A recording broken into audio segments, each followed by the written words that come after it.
Welcome everyone. It's my pleasure today to moderate and to welcome you to our NucTalks. My name is Valeria Gerkieva. I'm a leader of the Black Sea Expert NucTalks, which is an initiative by the Black Sea Women in Nuclear Network. Currently, I'm based in Hamburg as a visiting research fellow at the Institute for Peace Research and Security Policy at the University of Hamburg. Additionally, I'm a non-resident fellow at the Odessa Center for Non-Proliferation. And of course, I'm Ukrainian. Sometimes I tell some German words, but I'm Ukrainian. So today we are having the second round on our topic about universalization of the Convention on Physical Protection of Nuclear Material and its amendment, about the benefits and challenges. So just a few words before we will start about the CPPNM. As it is strengthened, first of all, by its amendment, and the CPPNM is one of the main international tools to protect nuclear material and facilities, and the only international legally binding undertakings in the area of physical protection of nuclear material and of nuclear facilities used for peaceful purposes.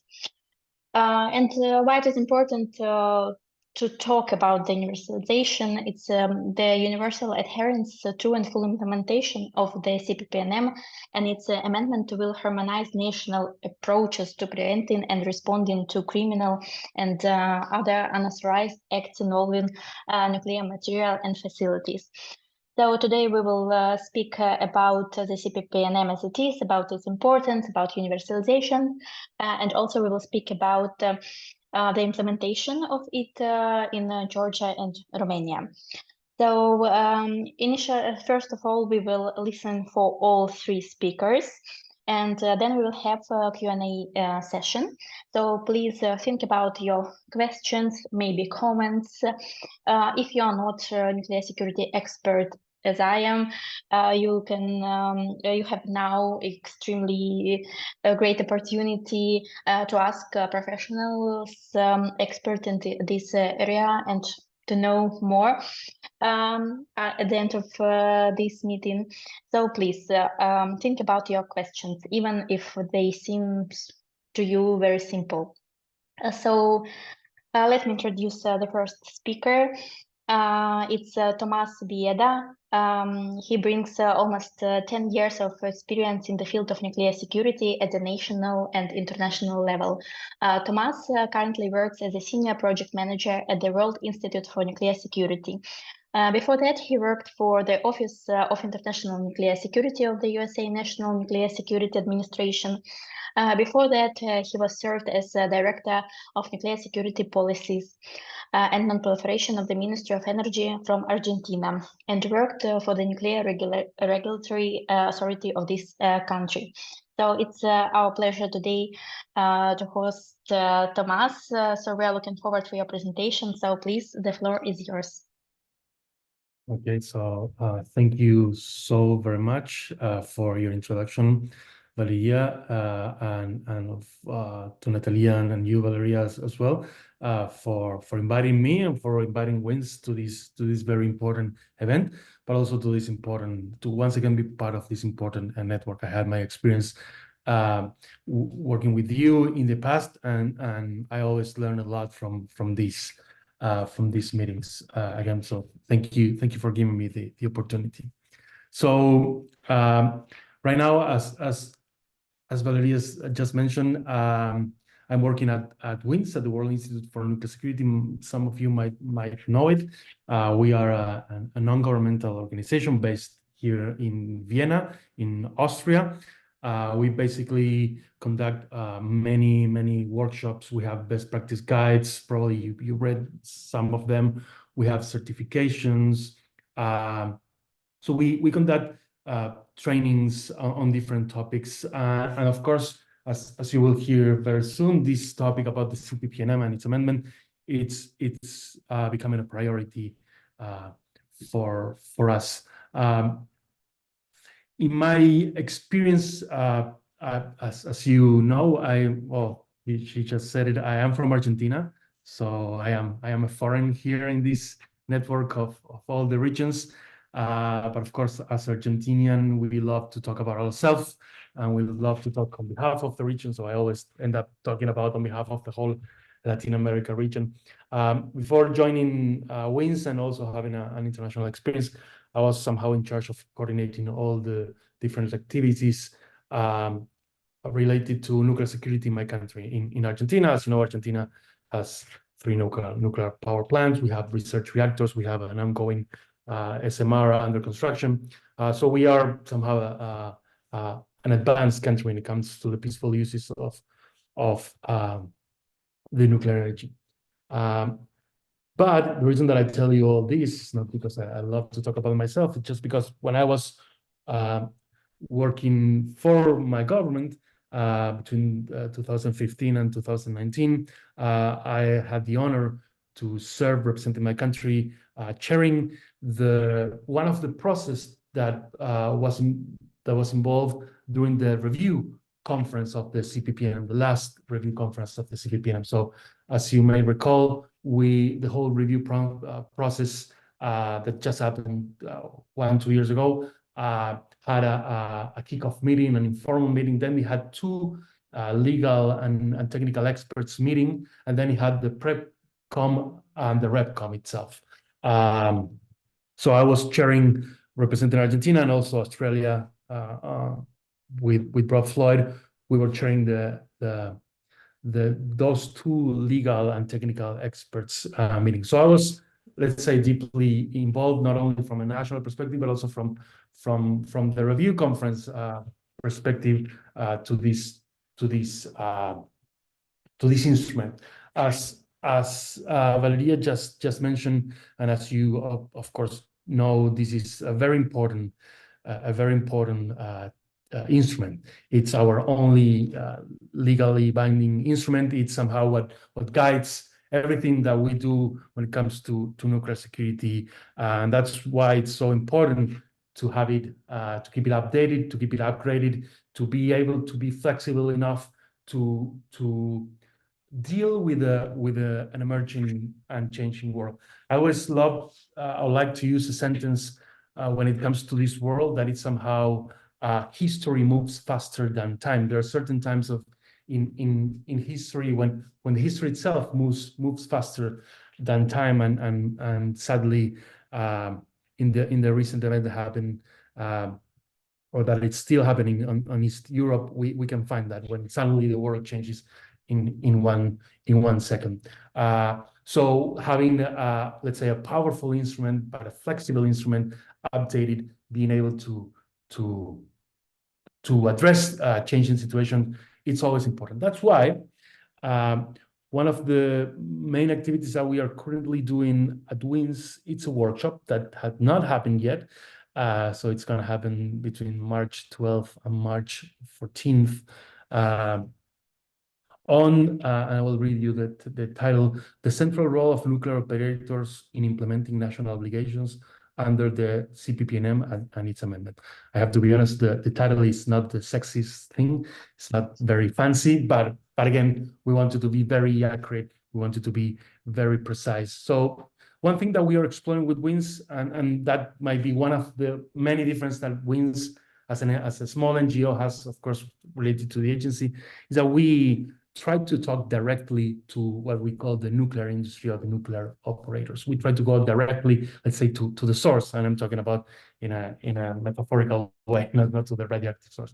We try to go directly to the people that are actually, like I always try to say, that are actually on Monday implementing what has been agreed on last Friday or on a given Friday in Vienna or in Geneva or in any major city. So we try to talk to the operators. We try to work with them. And this workshop, it's going to explore something that in our experience as WINS, also related to our funder, which is the NNSA when it comes to this project, we found it very interesting. And also in my personal experience, I found that this is something very important to discuss and to take into consideration, which is the role of the operators. So, and I say this again, this is my personal opinion, what I'm about to say. When you see different meetings related to the CPPNM in different international forums, you usually find that the nuclear industry is not there present, or it's not very represented. So somehow we want to conduct this online workshop that I will share after I am done talking. I will share the link for you if you are interested to participate. We're conducting this online workshop to somehow build a bridge. So it's an engineering job somehow, in a metaphorical way. We want to build a bridge between the different communities. So somehow the government officials that are usually always involved when it comes to the CPPNM, and I was personally involved in that, and I witnessed that, and the industry. Because like I said before, any given Monday, the people implementing what has been agreed when it comes to the RevCom of the CPPNM and its amendment, for instance, it's the industry. Of course, in the middle, we have the regulators. So somehow what the nuclear operators might say is that they follow the national regulations, and the national regulations has to be aligned with the international commitments. And that's, of course, it's a two-step process. But what we would like to explore in this workshop, and I have to be honest, while we're still on the preparatory phase, I mean, everything is already prepared, but while we are in this preparatory phase, I have been discussing with many colleagues from industry that we actually asked them to participate, and we have been having very interesting discussions. So the workshop had not even started for anyone, but somehow for me it had already started, and I found it very, very interesting. Again, what we are trying to say, or what we're finding or trying to find is what is that, or how can we input, or how can we incorporate the feedback from the industry when it comes to the CPPNM. Of course, when we are talking about this, we are reviewing it. It will be the government official and the national perspective and the national statements that will guide the whole process. But somehow we want to see if there are some chances for the industry to provide feedback. And like I said before, we have, it's a 3-day workshop. It's not that I want to advertise it, but if you go through the agenda, which is what I'm actually going to read a little bit right now. So one of the first things that we are going to discuss is how nuclear operators actually, when they develop their nuclear security programs, how they incorporate the CPPNM and its amendment, or if at some point they take it into account. Because if they don't, that's for instance, a very interesting path for all of us as an international community to explore. How can they actually have the CPPNM more present? And if there's not a thing that they found it, let's say, interesting for them to implement on their facility security programs, all right, so somehow the CPPNM will have to find ways to be more, again, attractive or appealing to the nuclear operators. Another thing that we are going to discuss, it's the role of the law enforcement community. So we have a special session when we have people from the British law enforcement. We have people from Interpol. We have people from Latin America, that they are going to tell us how is it that they can participate in the whole process. As you know, one of the main areas of the CPPNM is the criminalization. So how is it that they can actually contribute to help improve, let's say, or upgrade or update the CPPNM when it comes, for instance, to its RevCom, or even like we are going to hear from our 2 amazing experts after I'm done talking, actually when they are implementing it.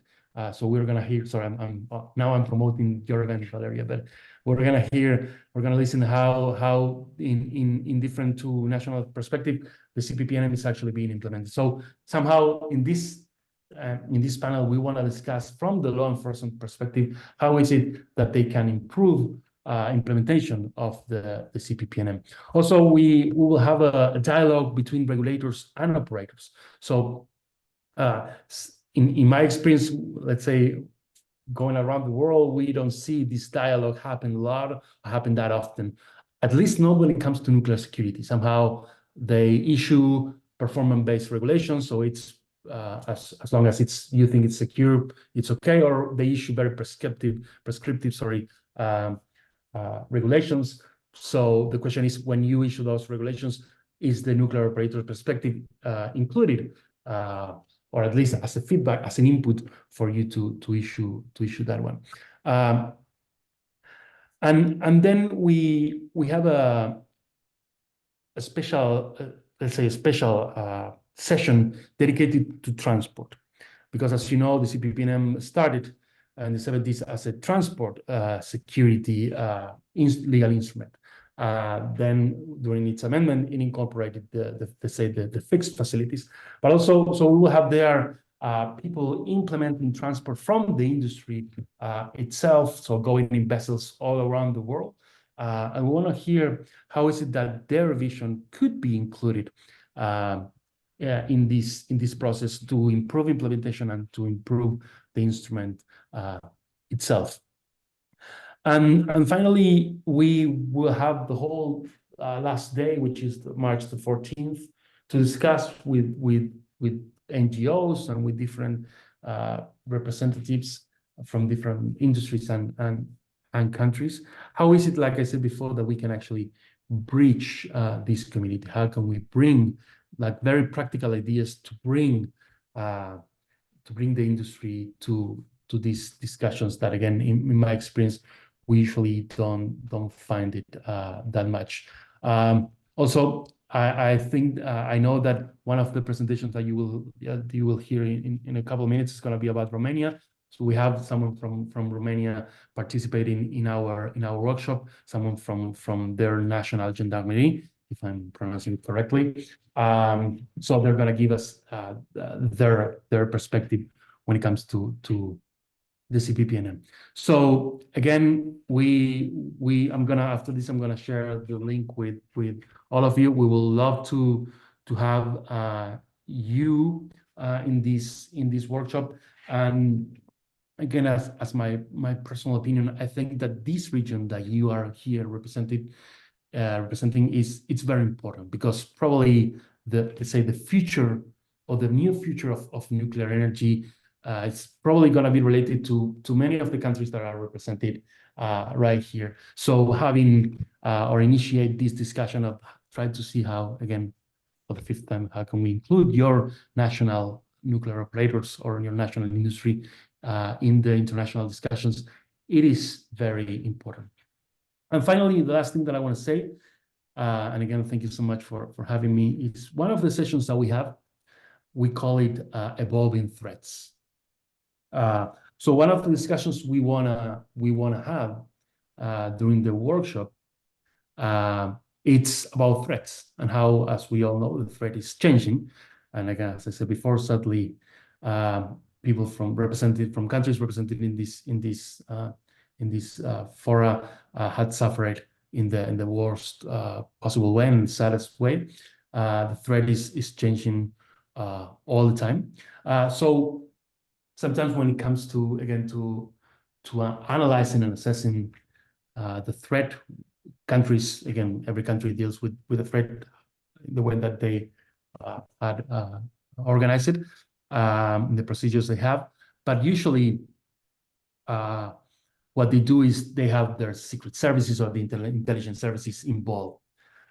Here, what we would like to explore, besides the content of the threat, we will not discuss that because that's a national prerogative. It's how can we take, in a good way, information and experience from the operators when it comes to the evolving threats. Because, again, as I said before, on Monday, these are the people on the first, let's say, line of defense, and these are the people and the experts actually implementing different things, and they can have first-hand information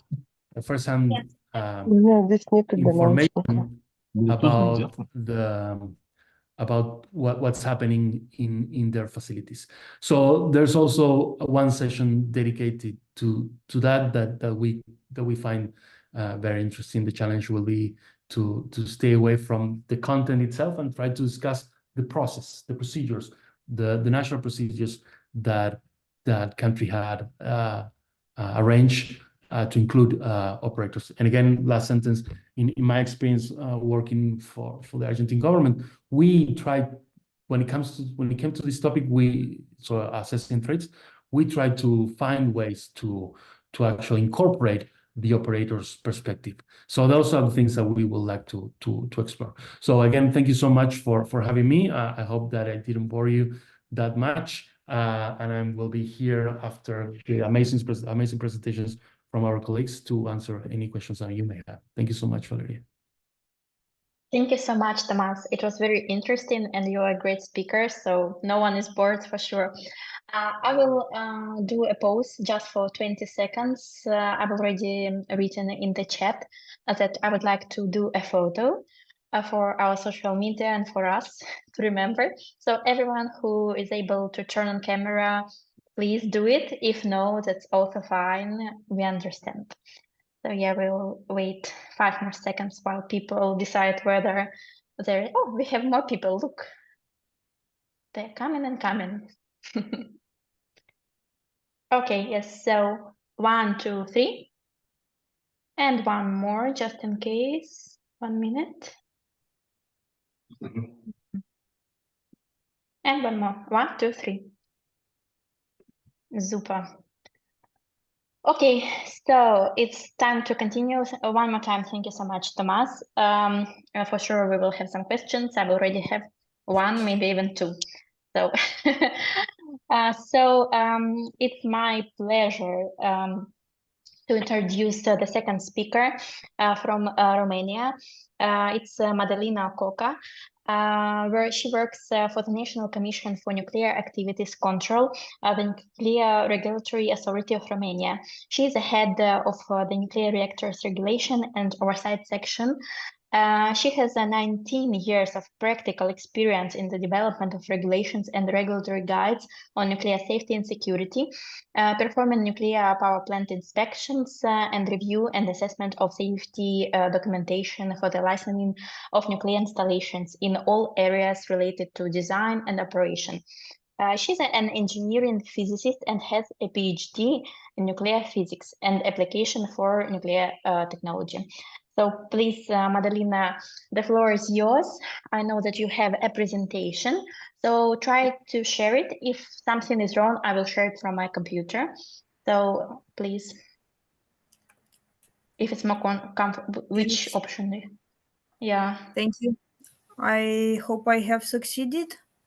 Thank you, Valeria. Can you see the presentation? Yes, we see the presentation. Yeah, super. Okay, so it's about the experience of Romania in implementing the Convention on Physical Protection of Nuclear Material and its amendment. Just a short presentation of our nuclear power program. We have 2 units, 2 CANDU nuclear power plant units in operation, and 2 more units are deferred projects for which we have plans to restart construction. All are pressurized heavy water reactors of CANDU 6 type. We also have a TRIGA type material testing reactor and a fuel fabrication plant. We have also dry storage facilities for the nuclear spent fuel on Cernavoda site. And we have preparations ongoing for the construction of a tritium removal facility, also on the Cernavoda MPP site.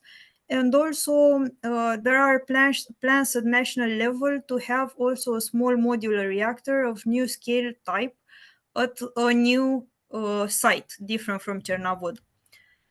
So we have ratified the Convention on Physical Protection of Nuclear Material in 1993, and the amendment we ratified in 2007. We have also ratified the International Convention for the Suppression of Acts of Nuclear Terrorism, the ICSANT Convention, and actually we have ratified all the major conventions and treaties that are relevant for nuclear installations and activities. And we have a very comprehensive national legislative and regulatory framework that governs the safety and security of the nuclear industry. The main law that governs the nuclear facilities and the activities in Romania is the Law on the Safe Deployment, Regulation, Licensing and Control of Nuclear Activities, which was first issued in 1996 and subsequently it has suffered several modifications and improvements, last ones in 2023. CNECAN, the National Commission for Nuclear Activities Control, is the national authority responsible for the regulation, licensing and control in the nuclear field of Romania for all the nuclear activities and facilities. Sorry, CNECAN Madalina, Yes. just a second, please move the slides if you want to, or you did Oh. not start to. I'm sorry, which slide do you see now? Okay, thank you. Okay, so you saw this one with the facilities? No, but we see it now.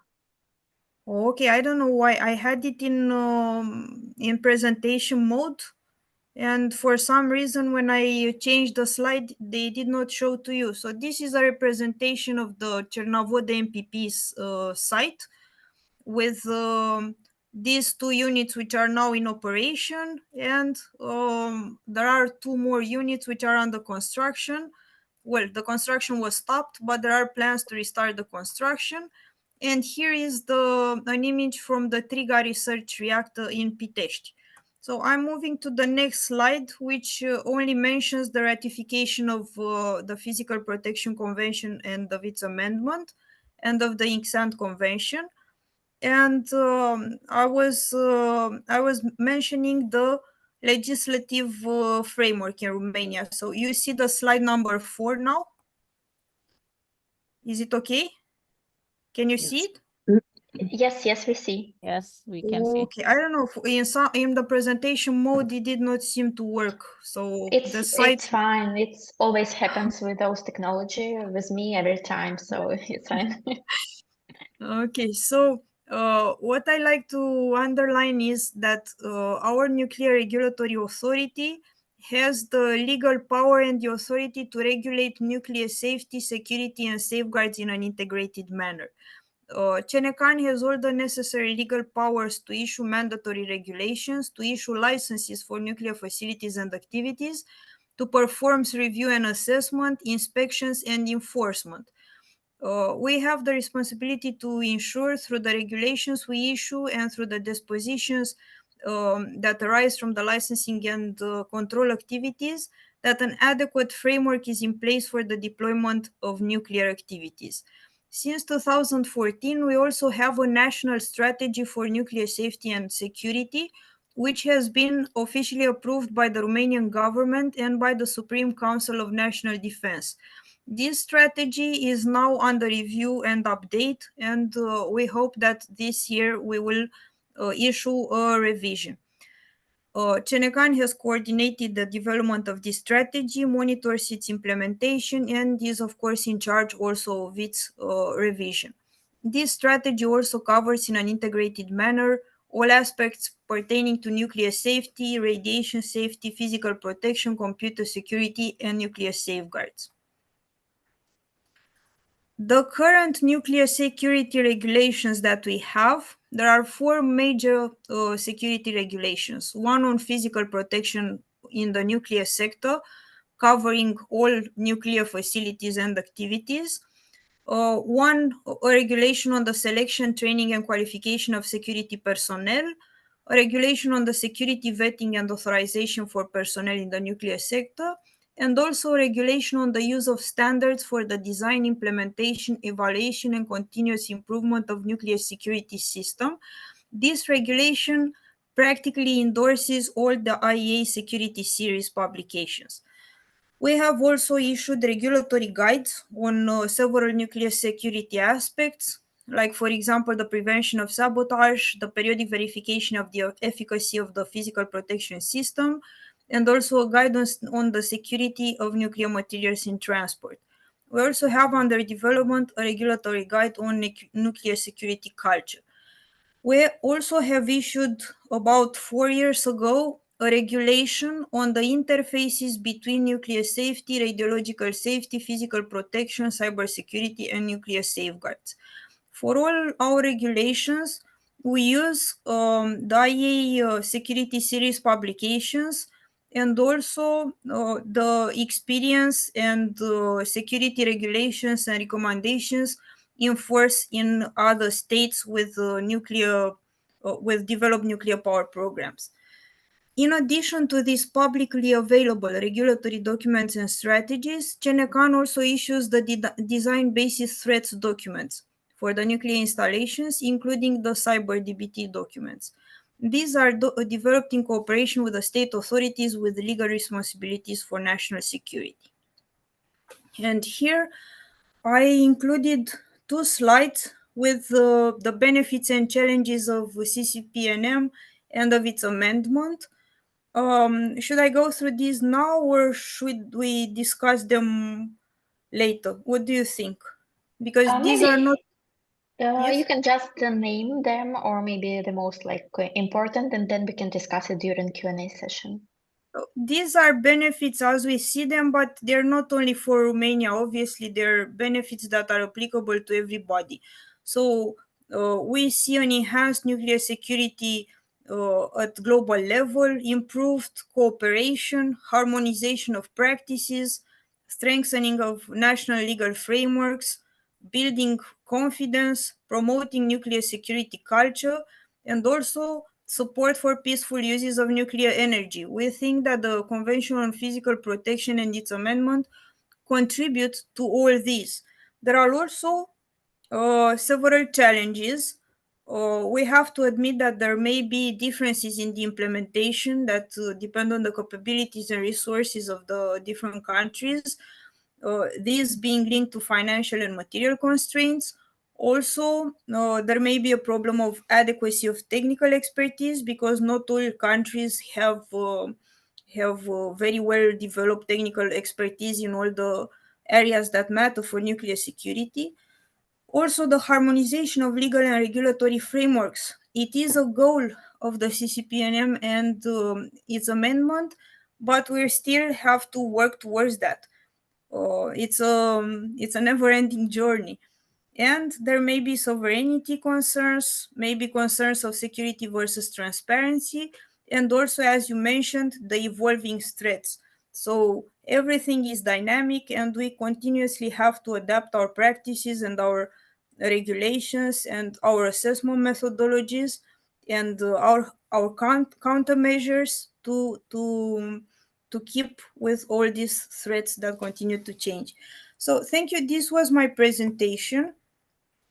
If you have any questions, should we address them now or maybe later? What do you think, Valeria and Natalia? Later, we will now listen for the third speaker, and then we will have Q&A session, because it's always good to have discussion with all speakers, because there will be maybe some similar ones, or just one will complete another question. So one more speaker. Thank you very much, Madalina. It was very interesting.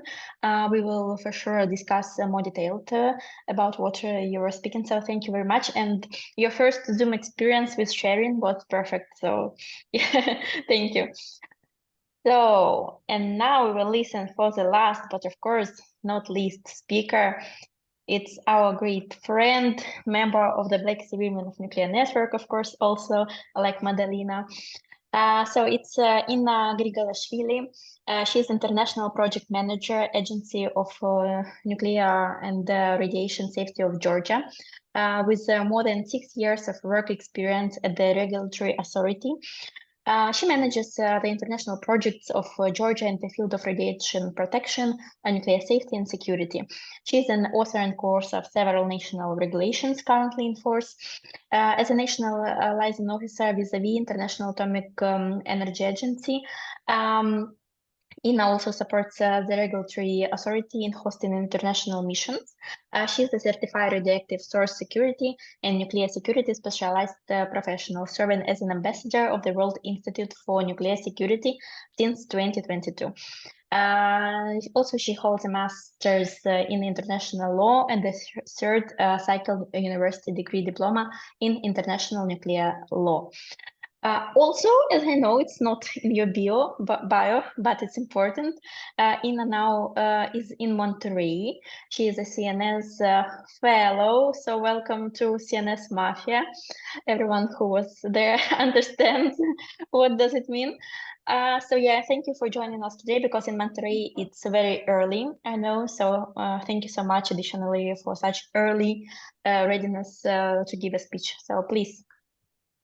Thank you, Valeria. Thank you for this very kind introduction and kind wishes. And it's my pleasure to be part of this program, which is very important. I believe is very important. And I would love also to start my presentation by thanking to Natalia, Madalina, and this whole group and family for creating this opportunity to share the experience. And today I'm going to present the Georgian experience, so basically from the regulatory perspective, because as you mentioned, I represent the Regulatory Authority of Georgia, the Agency of Nuclear and Radiation Safety, with all the statutory responsibilities in line with the International Atomic Energy Agency standards or recommendations. And it's also important for the CPPNM and its amendment, because it's an international instrument, meaning that it's an instrument for the countries, and it's a responsibility of each and particular member state to implement these standards requirements and contribute to the universalization of this instrument for the sake of ensuring the physical protection of the nuclear facilities, nuclear material, and of the objective to follow the objectives that is protected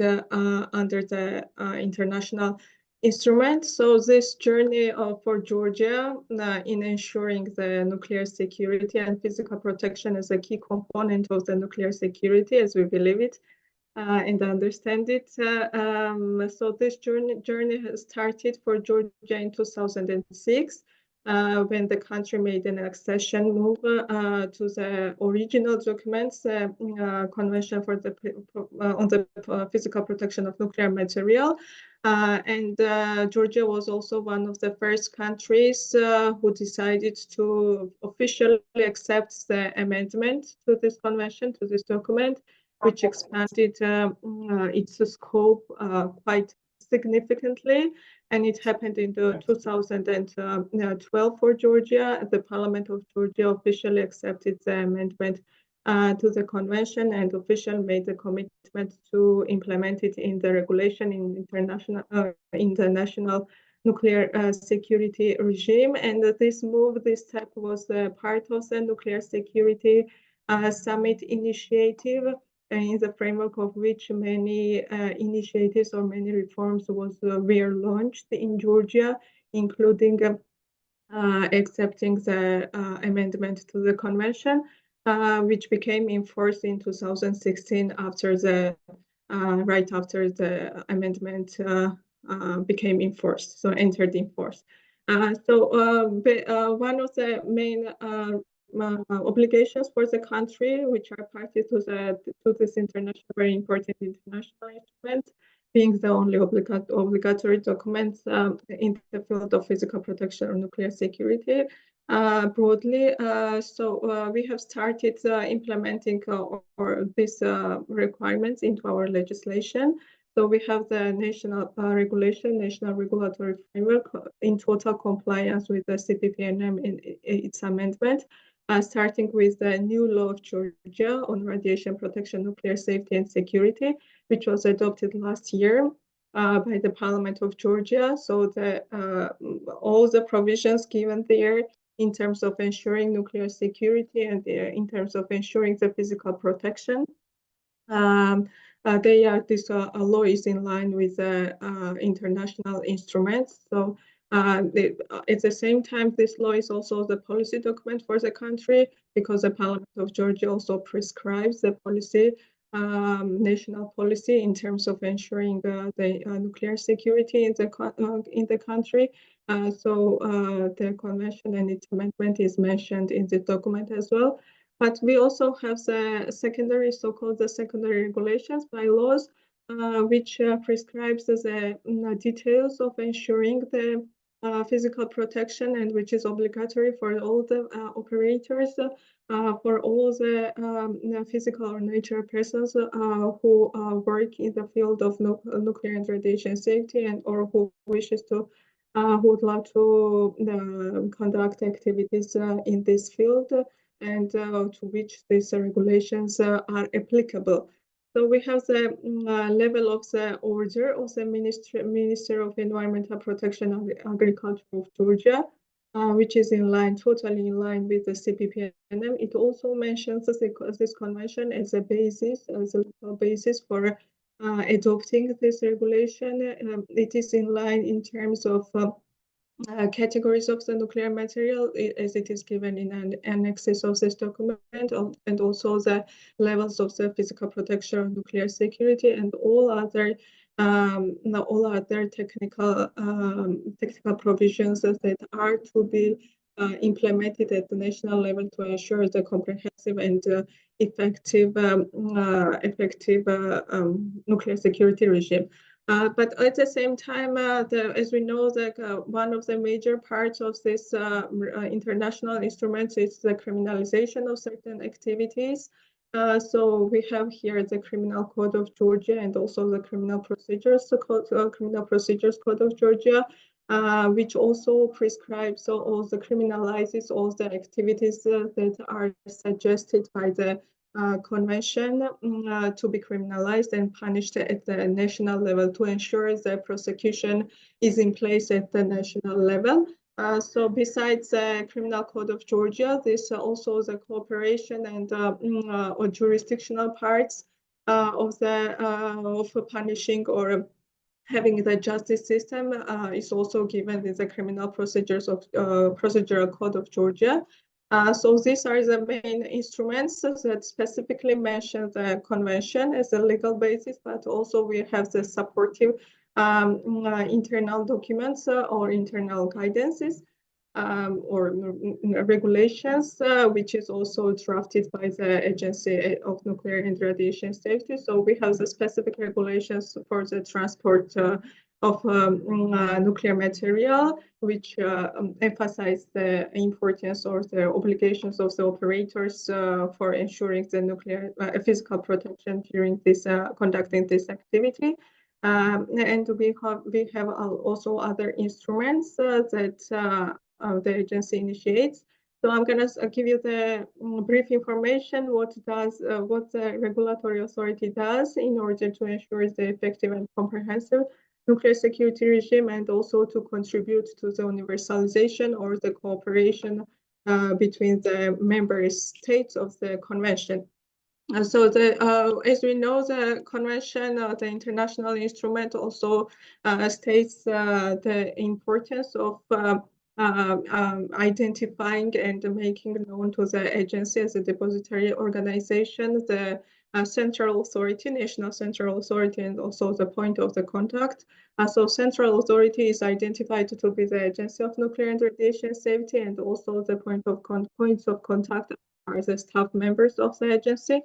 We are in charge of also to draft the regulations. So we are in the position to ensure that our regulations in the field of nuclear security are in total compliance with the instrument, with the CPPNM and its amendment. And we are also in the position to contribute to the universalization of this instrument. So we are given the opportunity to contribute to any kind of a bilateral agreement which might be relevant in terms of ensuring in terms of nuclear material. So just very recently, there was an initiative to sign a bilateral agreement for ensuring enhancing the international transport. So we made it possible to include the CPPNM as part of this bilateral instrument as well. So it's a kind of a good step or good move for making this document universal and applicable and noticeable in every kind of document that we have. And also the agency participates, supports the process of promoting this document. So we participate in any kind of activities that the agency launches in its competence, and also we participate in the reporting system. So the agency has information about the regulations, about the legislations that we have, that we enforce, and what kind of challenges we have. And supporting to that, we have the instrument, integrated nuclear security sustainability plan, that we work with the International Atomic Energy Agency. So the contributing to the universalization of this document is part of this INSP as well, national INSP as well, and this document is implemented or adopted by the government of Georgia and implemented by the agency and also other relevant authorities from the country. And so it's kind of national commitment prescribed under the INSP of Georgia. And further to that, as the last review conference mentioned, that it's very useful tool for strengthening national nuclear security regime. We are planning to host an integrated physical protection advisory service mission from the agency next year, or this year already, and we hosted the INSER mission, which covers the materials out of regulatory control last year, and we are in the process of implementing these recommendations currently. So this is an ongoing process for the country. So this is a Georgian experience from my side while implementing the CPPNM, and I will give you the brief overview of the challenges we believe that we have. So these have two dimensions. One of the challenges we have goes to the nuclear technologies that might be new for the country, for Georgia, not for the rest of the world, but at least for Georgia. So it's challenging for the regulatory authority to adjust to the physical protection requirements to the new technologies and new nuclear facilities that happen to be launched in Georgia. And also, as mentioned in Madalina's presentations, the nuclear security and the physical protection perception of the importance of the physical protection is also a challenge from the operator's perspective. So INRS, the Agency Regulatory Authority, actively cooperates with the nuclear operators to make this nuclear security culture more shareable or understandable for the nuclear operators. So I have the presentation prepared, so I'm going to send it to Valeria. So if any of you wants to visualize what I've said right now, so you will have an access to the presentation. And thank you so much for your time and attention. Thank you very much, Ina, for your time, for your presentation. It was also very informative and interesting. So let's move to the Q&A session. Everyone who has question, please raise your virtual hand, or maybe if not virtual, just wave us. So yeah, I see the first question. So I will give the floor to Leah Chilidze, and then I will ask also a question if you let me. Okay, Leah, please. Thank you very much for organizers, for presenters. It's very, very interesting. I have a question, very general question to Thomas. We have two kind of growing threat. It is climate change. We have Fukushima, and the world is changing, and we have war in Europe, and not only in Europe. So situation is worse and worse.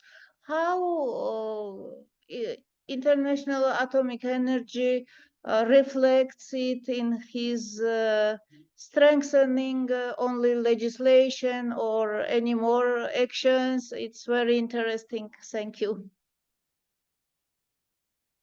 Thank you so much. Yeah, I believe that it's a very important topic. Like you said, the world is changing not only because of wars.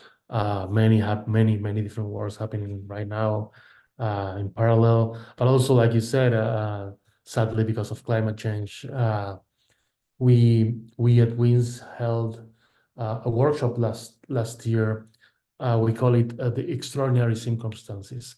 So it's natural and social, we call it. So how do you, in this case, was not about nuclear material, but about radioactive sources. So what we were trying to explore with different cases is how do you, in that case, protect the sources, the radioactive sources, when you have a tsunami, when you have a hurricane, when you have flooding, and half of your response forces are not there available because they're even, I mean, dead or they are not available because they are helping someone else. But also because of social riots. I mean, I come from, for instance, from a region in Latin America that we don't have wars per se, but we have a lot of social conflicts, as you may see in the news. So yeah, it's a different topic. Of course, I don't work for the agency, so I cannot represent it or answer on their behalf. I would say that the agency is also trying to for what I've read, is also trying to address this. They also have held an activity on this on a similar topic as well, but also it's hard.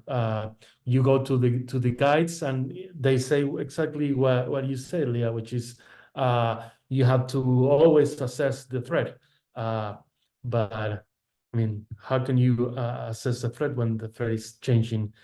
I don't want to say every minute, but every 10 days, everything is changing. And we are not even talking about artificial intelligence right now, about advanced technologies, about I mean, drone cybersecurity and those things, because in that case, the world is changing so fast. And here we have two, I would say, representatives from Georgia and Romania. I mean, they, in my experience doing that in Argentina, the whole process, I mean, and Ina just described it perfectly, the whole process of approving a regulation, when, for instance, when it comes to cybersecurity, once the regulation is approved, the regulation is no longer, I mean, doesn't work that well because it was like 6 months ago or 1 year ago. So basically the short answer to your question is, yeah, it's a challenge, and it's something that we will try to assess, because again, it's not that I want to advertise our activity, but that's exactly what we want to do, because nuclear operators, they are there on the field. So at some point, you cannot wait. This is our idea. You cannot wait until the national government issues a new regulation when it comes to threats or whatever. So at some point, the question that we will ask is, do you take a decision yourself? How do you actually try to be prepared to engage with things that you cannot even imagine? Or as I always say, you only see it on Hollywood, on Netflix. I mean, so yeah, it's a very challenging topic. So thank you for raising it. Thank you. While other participants, colleagues are thinking about the questions, I have also a question, one or two, I know how to regulate it. About and it's not only for Tomas, it's for all speakers. So please, I will also have some question about Romania and Georgia. But the first one is like for everyone. I'm interested, how do you, maybe personally, or there are some data, access the progress of the universalization? Because we are talking that it's very important, but how it's like going on? Because yesterday I saw the news that South Africa accepted the amendment yesterday. So, and I feel that this process is going on, which is a very positive sign. And I had the question like, is it something that is going on so good like all the time, or there were some moments of stagnation, and maybe now current challenges, like for example, situation in Ukraine around the Zaporizhzhia nuclear power plant, like pushed countries to think about nuclear security more? Because I feel that before mostly we were talking about nuclear threats like nuclear programs, yes, like North Korea, yes, that there are such threats like the spread of nuclear weapons. But now that countries realized, and like people, professionals, that nuclear security and peaceful nuclear energy is also very important, yes, to care about. So how do you assess this process? How it is going on? Is it what influence this process? So yeah, please.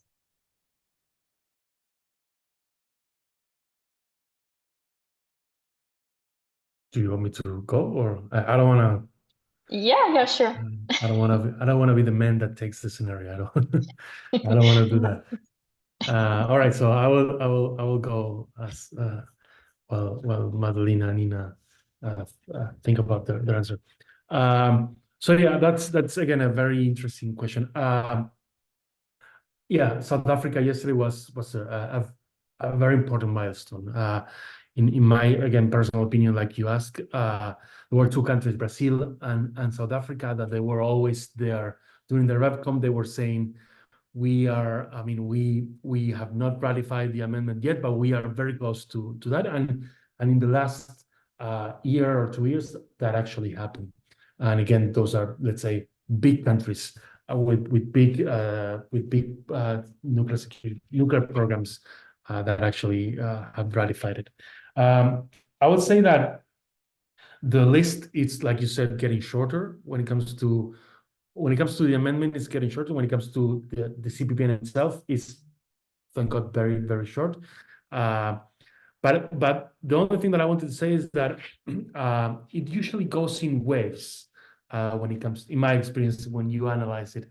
But perhaps Septem here can tell us more from a academic perspective. I'll say it goes in waves somehow. For instance, in Brazil, which is in Argentina is our neighbor, they ratified the amendment very close to the actual RevCom.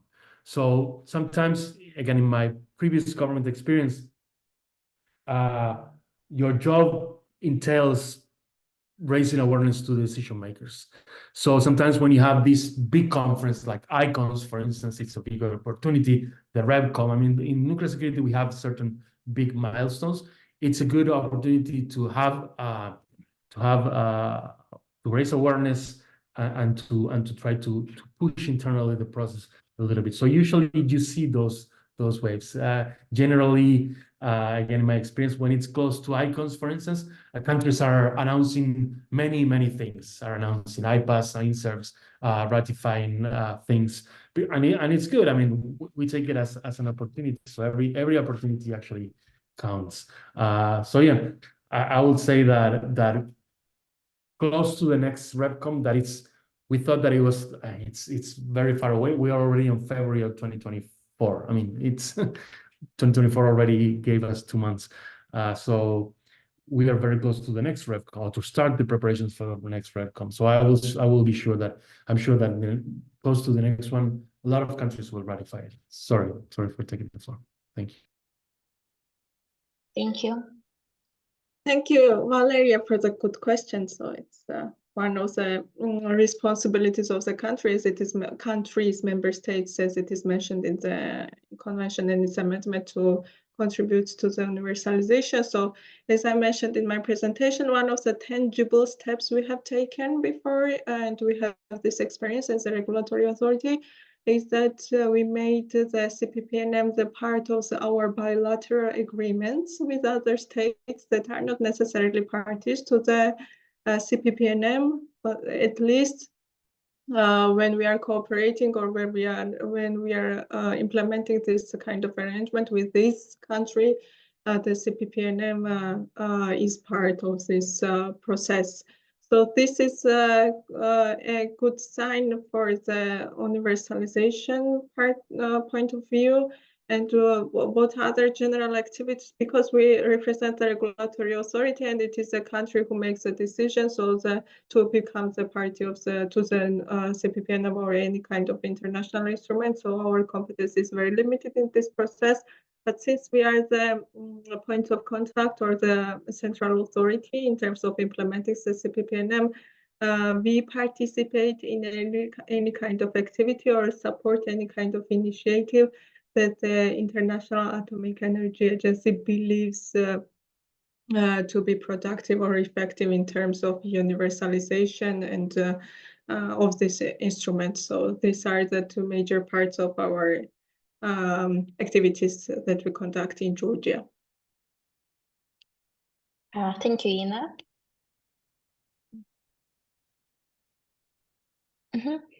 So, okay, we have a comment from Shabnem Udum. So please, Shabnem, the floor is yours. And then if I will be able to, I will ask one more question. Thank you so much, Valeria, and hello all. Actually, Thomas has guessed quite well for my contribution to the panel. Actually, I was writing a piece on that one, and the matter for universalization I studied in the Physical Protection Conference at the IAEA back in 2017. And I think it is a good method to zoom out and see the entire picture for what actually prevents states or some states from acceding to the amendment. The second one is for the CPPNM and its 2005 amendment. There are 12 fundamentals. And I see that in the practice, 2 of them are underlined. And the first one is the formation of national nuclear security regimes. And the second one is the nuclear security culture.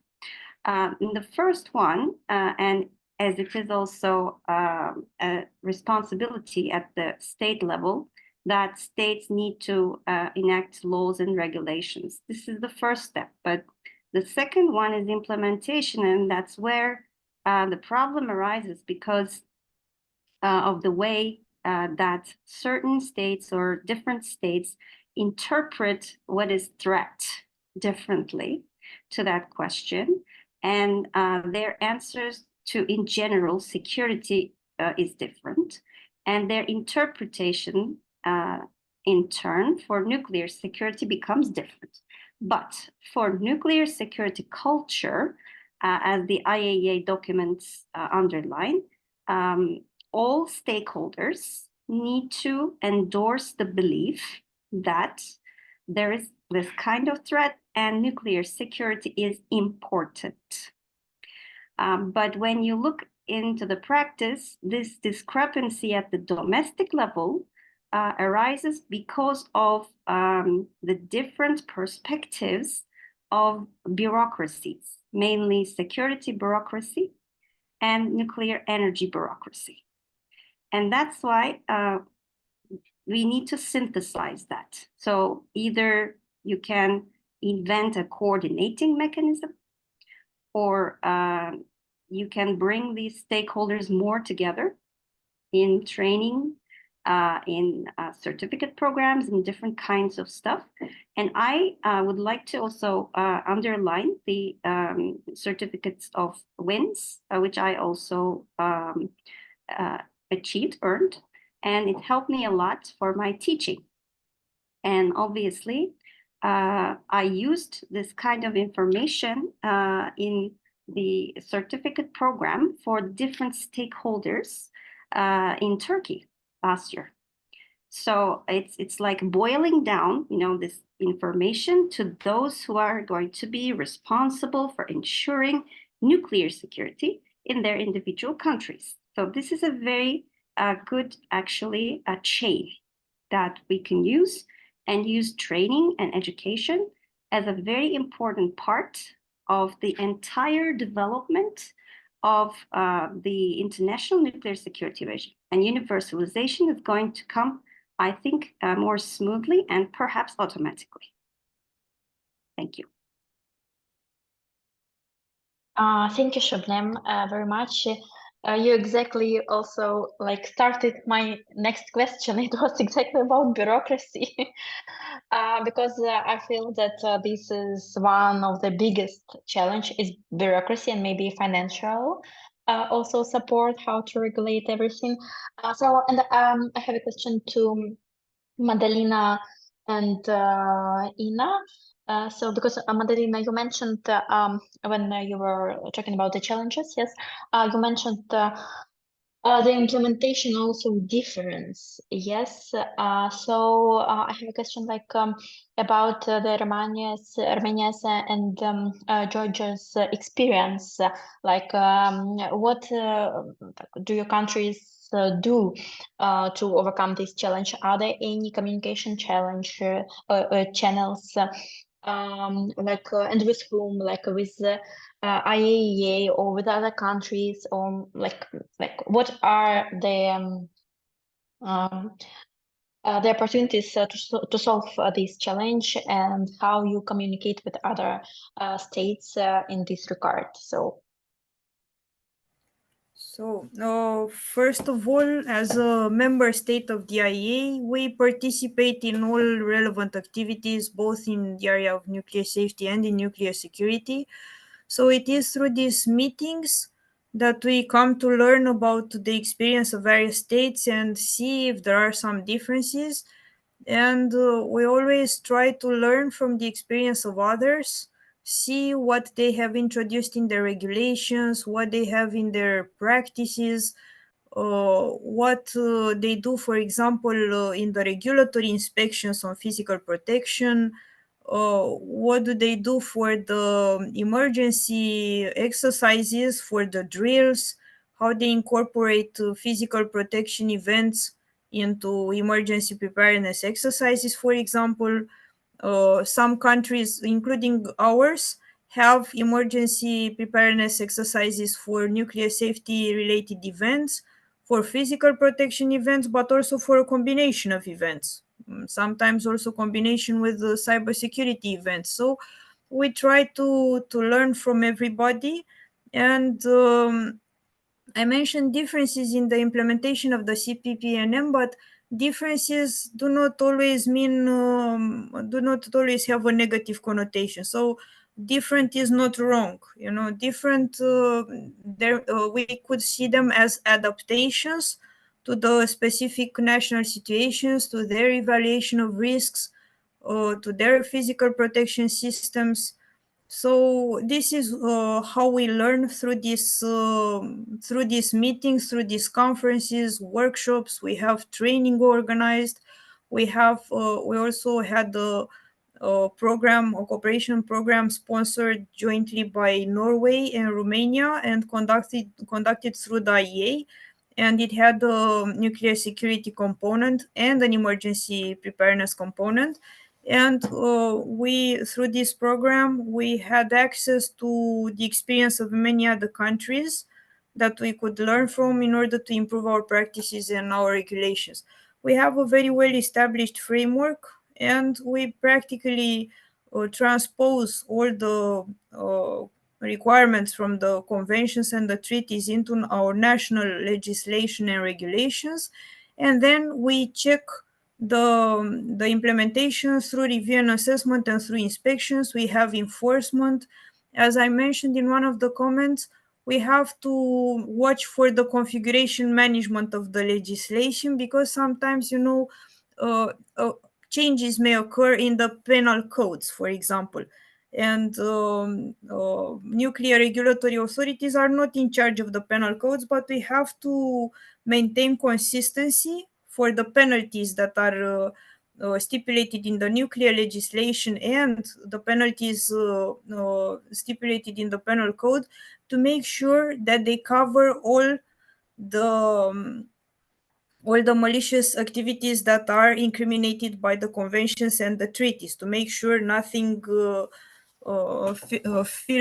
falls through the cracks, when legislation is revised sometimes, because the legislation has behind it some basic assumptions of those who drafted the legislation, and which is based on international experience. And as Shebnem mentioned, various organizations have their own bureaucracies, their own cultures, and their own experiences, and their own basic assumptions. So we have to make sure that the basic assumptions coming from the conventions are kept and are harmonized and are internalized by us, because only in this way we can fully implement all the provisions of the international conventions. So I hope I managed to answer your question. Yes, thank you so much.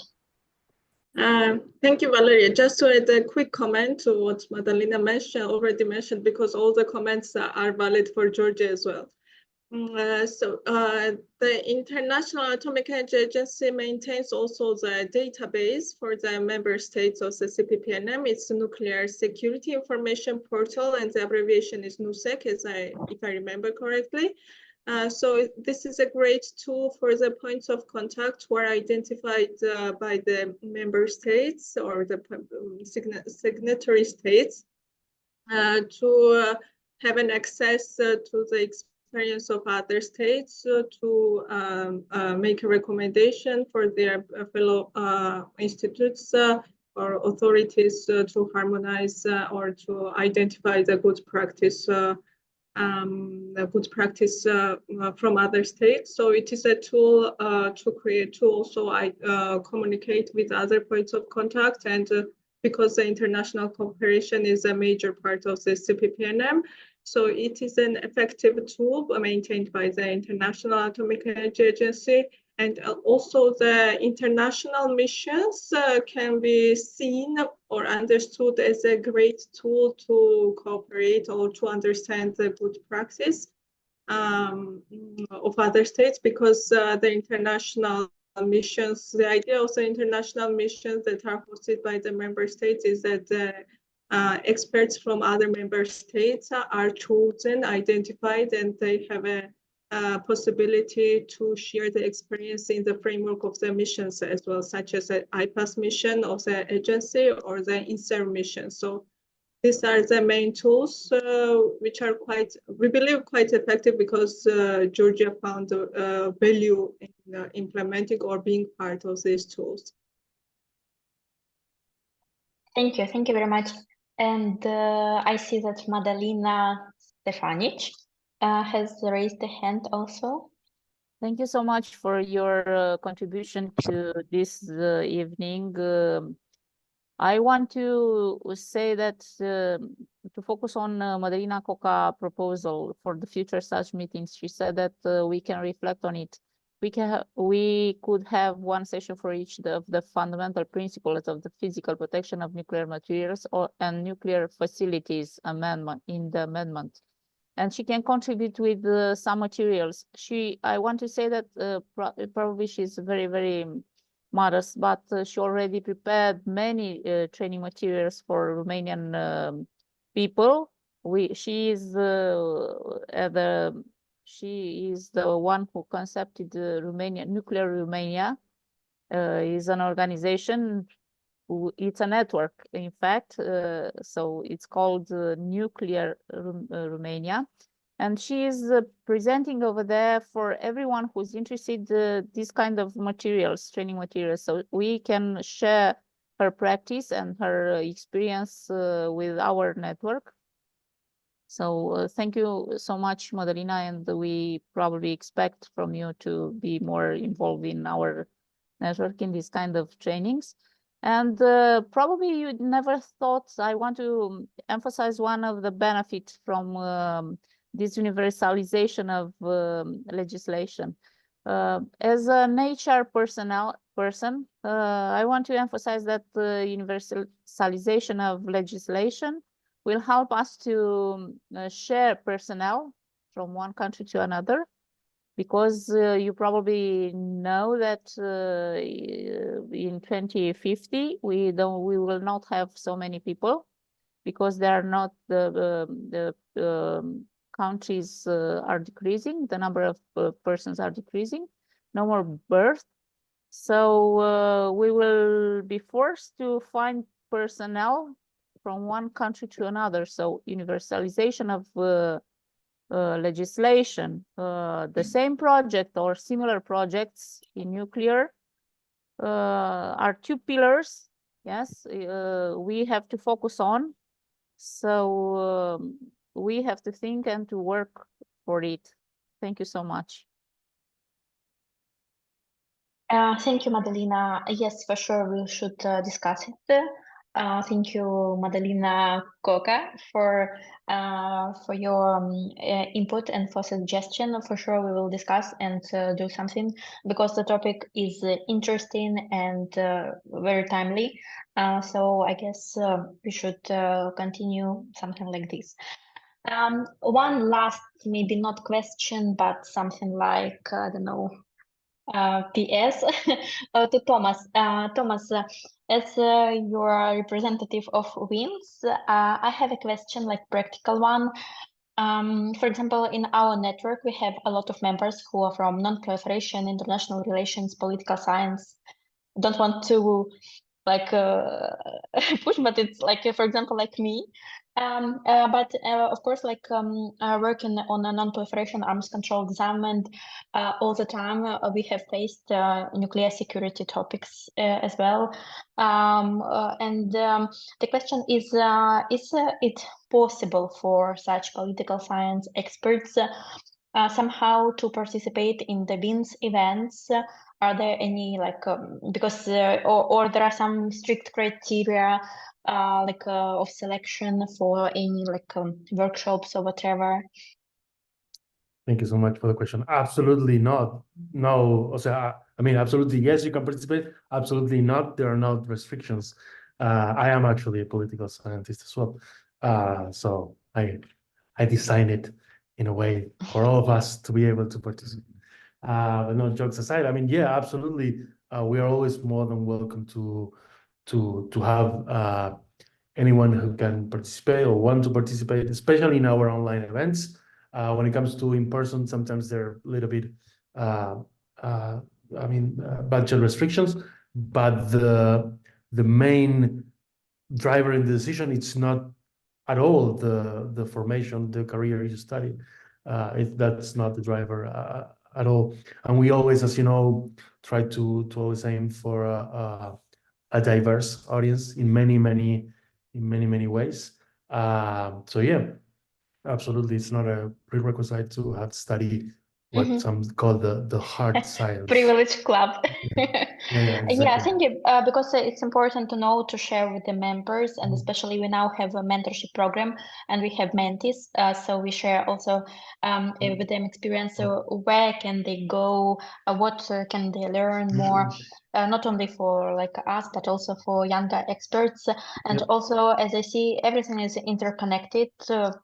All fields, all nuclear fields interconnected, so it's impossible to avoid any of the topics at some point if you're in the field more than 5-10 years. Yeah, so thank you. Then we will share also like WIMS as an educative, especially if online, it's easy to educate. So it will be a great beginning for not nuclear experts group for now. If I may, absolutely. Something that Shepnem, sorry, for Latino, it's very hard to pronounce. She mentioned about the scholarships. Just keep in mind, I mean, you have all that information on our website. But WINS has a certification program. There's one topic that is the fundamentals, the foundation of nuclear security. And we have scholarships that covers 100% of the whole certification for women and for developing countries. So I mean, for this network, I mean, it will be ideal. Anyone can apply to, any women in this case can apply for that scholarship, and we'll give it to you, and I mean, we will evaluate the profile, but we will, of course, we'll accept it, and you can have any of the certifications. You go to our website, in our services, you have the certifications over there. It's online. It's absolutely online. They send you the module. We have different languages. One of them, it's Ukrainian. So yeah, it's very accessible for all of you. And of course, you are more than welcome to share my email or Natalia's email, of course, with your network in case they want to have any question or they want to ask us. Thank you so much, Thomas. For sure, we'll share and maybe consider myself because it's double. Like I'm from developing country and I'm a woman and I'm interested in all these topics. Thank you so much. And Jenny, please, you raised a hand. Yes. Hello, everyone. Hello, Thomas. I just want to make a point, which I do often, but I'm feeling it more and more as I get older, is that we emphasize mid-career being engaged in these trainings. So some of us who are on the older end also very much need to know the details. And it's great you have an introductory course, but to make sure when you're advertised, it's not just next generation, but mid-career people that win the scholarships and that are part of the group, that you keep a multi-generational push. Because when we learn the most is when we're all together, like we are today. And thank you again, Valeria. These are fantastic. We all learn and we all need to learn. And Thomas, thank you for everything you do. Thank you so much. And the Good Winds newsletter just came out with all kinds of interesting opportunities. Yeah. Sadly, one of them is related to you. Anyway, thank you, everyone. Yes, thank you everyone one more time.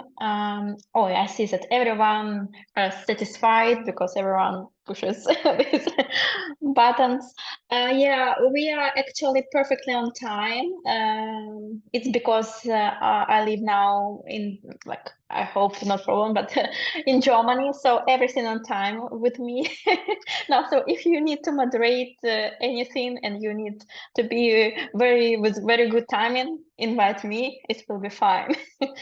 Yeah, so jokes aside, let's finish our very informative event. And of course, first of all, I want to say a big thank to our distinguished speakers for their presentations, contribution, for finding the time to join, because I know that this period is so full and there are a lot of online events. Only today I heard that there are 2 more events at the same time. So thank you so much for choosing NucTalks and for spending the evening with us, especially someone from Monterey, someone from Georgia. We have quite like several hours difference. So thank you so much for your time. And I want one more time to stress that NucTalks, it's initiative by the Black Sea Women Nuclear Network. This initiative is quite successful because of you, because of the readiness of the people to contribute.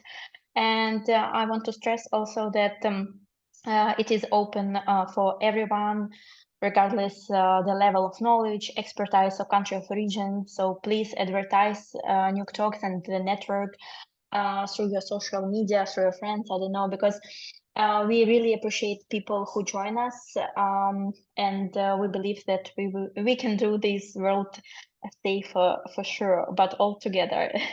In the 21st century is the century of networking for sure. So so please, yes, support us. And one more time, thank you for this wonderful, insightful event. Yeah, I enjoyed it really much. Thank you so much, Valeria. Thank you. Thank you. I will Thank stop. you.